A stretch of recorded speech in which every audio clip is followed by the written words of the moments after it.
In this video, I'm going to feed you some insight into TLC's hit reality television series MILF Manor, which just wrapped up its first season. We're going to meet the cast, discuss some key moments, extract some life lessons, and then wrap it all up in a pretty little bow. You see, I had the self-inflicted misfortune of watching the entirety of this entertainment abomination live with my stream viewers. Yeah, join live, let's go! We're live, baby! I'm ready to connect with somebody who doesn't really care how old I am. Now you're probably wondering, Leon, is your brain now smoother for indulging in such vapid and contrived entertainment that is made for lemmings? Yes, it is. Do I regret it, though? Also yes, which is why I'm making this video for YouTube so I can at least get a few shekels in return for the permanent brain damage I now have. So for those of you unfamiliar, let's go ahead and speed run the MILF lineup, starting with April, the oldest of the bunch and self-admittedly hungry for love. I don't think any of my sons realize that I have an extremely high libido. Hold on. They do now. Too much saying I have an extremely high libido. Pola, the sweetheart man-eater that's got her hopes on a marriage proposal at the manor. If someone proposed while I'm here, that would be great news. I don't know if it's gonna happen or not, but let's. What? You want to be proposed to in the MILF Manor? Next, we have So Young, which is the biggest casting W on the planet when your show is about aging women, and she knows just what she wants. I could have sex, but I can't kiss anybody because that's disgusting. What? Here's April 2, totally irrelevant since she gets practically no screen time on this show, probably because she's actually normal and not hungry for attention or cradle robbing. Not sure why she's even there, to be honest, but God bless her. Charlene, the most aggressive MILF that goes on to spend most of the show making the boys uncomfortable with her candid desperation for any kind of male attention. We also find out she tragically lost her 27-year-old daughter less than a year before this filming. Losing her was by far the hardest thing I've ever had to do. And decided to go on MILF Manor in her daughter's honor. I am doing this for Ashley in a lot of ways. Seems a bit strange, but grief often manifests itself through unpredictable behaviors. Kelly, aka Disco Mommy. I'm Kelly, I'm 50 years old, and my alter ego is Disco Mommy. Because why would you go on this show if not to promote your Instagram handle? She becomes the clear favorite of the camera crew, soaking up a majority of the screen time thanks to her propensity for promiscuity and keeping 87% of her breasts exposed at all times. Then we have Shannon, who's intimidated by Kelly's abrasive eagerness to get wild. Kelly has a big personality. Don't play with me. I do think that for me, it's really too much. A reliable cast member nonetheless, but about as interesting as a peeled radish, so not much to say here. Finally, we have Stephanie, the spiritual MILF that prayed about it and realized it was God's plan for her to try and find love with a prepubescent TikToker on MILF Manor. I've never dated anyone like Gabriel. He's stylish, he's spontaneous, he's very funny, outgoing. He just says it how it is. I am excited to see what God has in store for us. I think there's a verse about that in Genesis, actually. Hold on a second. For God so loved the world that he sent his only begotten MILF to the manor of love to find young men to fill her holiest of holes. Amen. I am excited to see what God has in store for me. Hey, I was excited too in the beginning, but he didn't really come through for you, unfortunately, which in reality is probably more the fault of the show producers. But if it was God's plan to blue ball me through 9 episodes of incestually charged challenges, dates filled with awkward blathering, and a never-ending assault of confessional shots that come across more scripted than a sitcom, then I guess his plan was executed perfectly. The first episode whets our appetite as the cast filters in around the beautiful outside bar. We get a peek at the personalities and bodies of the depraved women that are going to compete against each other to win the favor of a much younger man to the tune of a 40-year age gap in some cases. Now, finding a soulmate to share your life with is no simple task, but it looks like TLC has finally figured out the formula, and I expect some truly deep, meaningful connections to be made on this show. Now, in the trailer leading up to the premiere, they left a cliffhanger insinuating that the reveal of the young men was going to be a bomb drop. Here we go. What the hell? It just got real. So it got the internet speculating. What could it be? It couldn't be their sons, could it? Well, we all know by now that, in fact, yes, that's exactly what it was, as we found out midway through episode 1. What's going on? Wait, there are moms? Holy shows. You see, the goal of these networks is to create shows that are conversation starters, just ridiculous enough so that you have to comment about it on social media, which generates the buzz. So whether it's documenting the life of morbidly obese people slowly dying, which TLC loves to do, or bringing a bunch of MILFs and their sons together in Mexico for an awkward, incestual, and perverted search for true love, they'll find a way to make a good headline. I mean, 8 kids and their moms trying to smash each other on an alcohol-fueled Mexican bender. Does it get any better than that? I figure we're only an episode away from one of the boys landing a stink finger on a MILF and rubbing it on the upper lip of her son. But I'm a degenerate human with a broken brain, and apparently the show wasn't made for me. Because although they tease us with lines like this, Sorry, ladies, I might be sleeping with your son. nothing truly degenerate really ever manifests. The first challenge is everyone having to reveal a dirty secret about themselves anonymously, and you win by guessing the correct secret from your corresponding mother or son. It's all pretty pedestrian stuff. I hit it and quit it within the first couple days, multiple girls, and I never talked to them again. But one of the sons, Jimmy, finds out his mom, so young, slept with his best friend, allegedly. Okay, my secret is I slept with your best friend. Who is also so young, believe it or not. I say allegedly because it's fairly common knowledge that the only thing real about reality television is that it's entirely manufactured slime that robs us of brain cells by delivering the cheapest hits of entertainment dopamine available on the market. We get the first kiss in episode 2 from Kelly. No surprise there. She then gets loaded and starts chirping at people for speaking languages other than English. No, speaking in Spanish, we don't know. The majority doesn't know what you're saying. Okay, no más. I don't know. Just prime television entertainment. Now, I didn't do an introduction for each of the boys because honestly, who cares? They're all just there to make some lowbrow effort at gaining visibility to help grow whatever social media venture they're involved with outside of the show. And who can blame them? Young, aspiring musical talent trying to make it big in the music scene?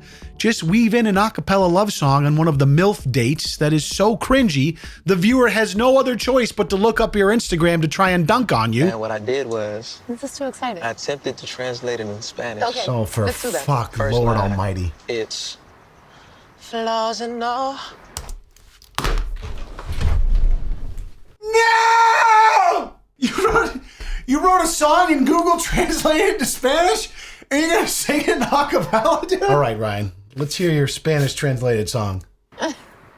I want you just the way you are. No. Let down your walls. Oh my God.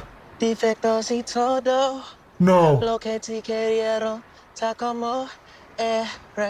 Oh my fucking God, I'm gonna die. how is it? Good. It's good. Yeah, great. Imagine if she just threw up on his lap. She was like, no, it's really good. Pulls out a knife and just fucking throws it in her jugular. And of course I did just that, and to no one's surprise, Ryan is an aspiring musician. This is Marketing 101. Now, at this point, if you started this video with no knowledge of what MILF Manor was, you already are aware of about 90% of what they're bringing to the table. But the meat of the season continues as such. Challenges that encourage the idea of mother and son getting sexual in front of or with one another, like a blindfolded game of identify my son by feeling his shirtless body. I actually like this challenge.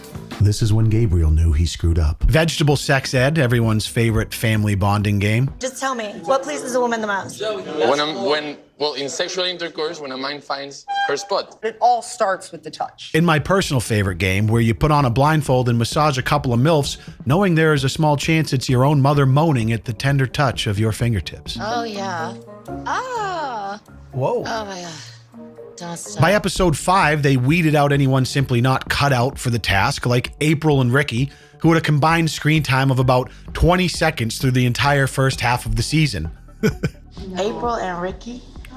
Unfortunately, the connection's not quite there, and it's time for you to leave. Wow, imagine that. No es cierto. So it was kind of hard to have like a sexual connection with really anybody. It was Just weird, if I had to be honest. Bye-bye, normies. If you're not okay with groping your mom on set, you're not cut out for this manor, that's for sure. Beyond that, though, it's just a lot of hand-holding and bullshit filler as they try and establish these contrived relationships between a few of the key actors. April and Joey, for instance, falling for each other in spite of their 40-year age gap and the fact Joey acts like he wouldn't be able to find his way out of his own house without Google Maps. Do you know? The tumultuous love triangle between Ryan, Gabriel, and Stephanie that ultimately leads to Ryan showing his true colors as a weirdly possessive creep that falls in love over a cheek kiss. Stop talking while I'm talking. Thank God that his a cappella love songs are so heart-wrenching. And of course, the eventual romance of Jose the smooth talker and Kelly the conqueror of cock, two of the most prominent characters on the show, which finally led to the first insinuated intimacy of the season in episode 7. I say insinuated because if I had to guess, I'd say the chances of them actually taking a bus to Pound Town are about as good as any one of them having actual authentic feelings for one another. 0. By the latter half of the seasons, you can tell it was getting harder for them to fiend some kind of romantic interest in one another, so it felt like there was nothing really at stake going into the finale. And in my head, I'm thinking, man, they better drop a bomb on us to make it worth enduring the previous 8 episodes of manufactured fluff. Maybe a fist fight between bros, maybe a MILF hair-pulling cat fight where a silicone tit gets popped. Maybe an incestual orgy, which would have been on brand with what they were teasing at the beginning of the season. I don't know, anything exciting, but no, we don't get any of that. We get a finale where they write cute letters to each other, read them in front of everyone, and then hug. You've taught me the art of happiness, how to communicate, and most importantly, how to show and receive love to the person you care about most.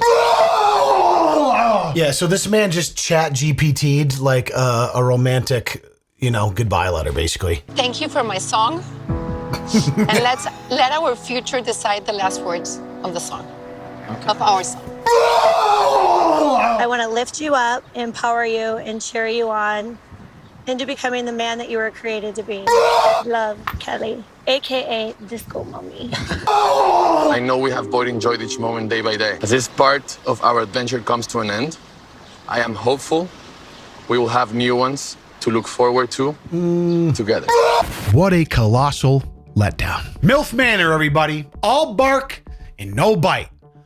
All hype and no actual incest. Sarcasm aside, MILF Manor is the perfect representation of modern reality entertainment. Edgy in branding, but safe in execution. Contrived, formulaic, skin deep, and delivering nothing valuable that the viewer can use to enhance their own life. But that should come as no surprise to anyone. After all, entertainment doesn't always need to be deep or inspiring. Sometimes people just want to put something on that helps them forget about the stress and the sadness and the loneliness of their own lives. And MILF Manor was okay at that. Personally, I try to avoid ingesting content like this regularly because I think it's a catastrophic waste of time.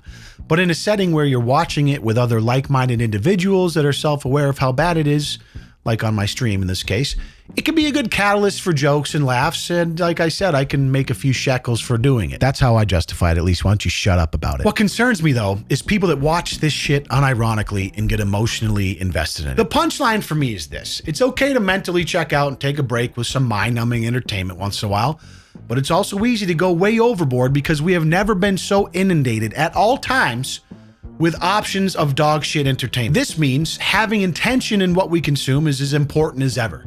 So for every episode of MILF Manor you watch, try and find something else that stimulates your brain a bit, makes you think, provokes some profound thoughts in your brain.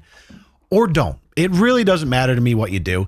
That's just an anecdote of how I approach these things. Now, to put a bow on it, like I promised I would, this is me live giving my closing statements moments after I watched the season finale on stream. And as a bit of a disclaimer, I was about 750 milliliters of Jameson deep at this point, so grain of salt and all that. As a whole, the season was a bit of like just a 9-episode case of blue balls. They gassed us up with the tropes we were interested in. Episode 1, boom, huge reveal. Moms are here to f kids. Big surprise, it's your sons. Okay, that was the big bomb drop, and they hooked us. We're blindfolding and feeling up these boys' bodies to try and see which one is their son. baiting us, blue balling us. They're just hand jobbing it with no lube, right? Like it feels good, but there's no way I'm coming unless you do something serious. They baited us, hooked us, and then switched it for like 4 to 5 episodes where we're just kind of being, you know what I'm saying? Like a fisherman on a boat, just, and then just let it out a little bit, and let it out again. And the only reason I survived is because I have you guys. We all had each other. So we stayed. We persevered. And then fucking episode 9, the season finale that we just watched, I'm waiting for there to be some sort of cat fight, some physicality, something disgusting that makes me sick to my stomach. I want to throw up. And they write fucking love letters to each other. I have been completely ruined by the internet and being a YouTuber for years and watching the worst shit of all time, constantly on loop for the last 7 years of my life. So my expectations are completely fucked up, and the things that get my juices flowing are very weird. So when I get this dumbed down, kind of vapid network television bullshit where they're like, they're just kind of like, they have like a duster from like 7 feet and they're just like occasionally making contact with my ball sack where I'm like, ooh, that's a, ooh. They hit it with the duster and I'm like, oh, that tickles a little bit. And that's it. And then they're gone and I'm out and I'm left just sitting here with my dick in my hand waiting to fucking love letters. Fuck out of here, dude. But I loved it. It was a great experience to do that with you guys. Just let down by the level of PG it was. That's all. That's my rant. That's my postseason MILF Manor rant. Put a bow on it. I'm done. Day and night. The longest honor season free in my night. The summertime and I'm never change. Your baby jabba jabba scheming I'm a night. At night.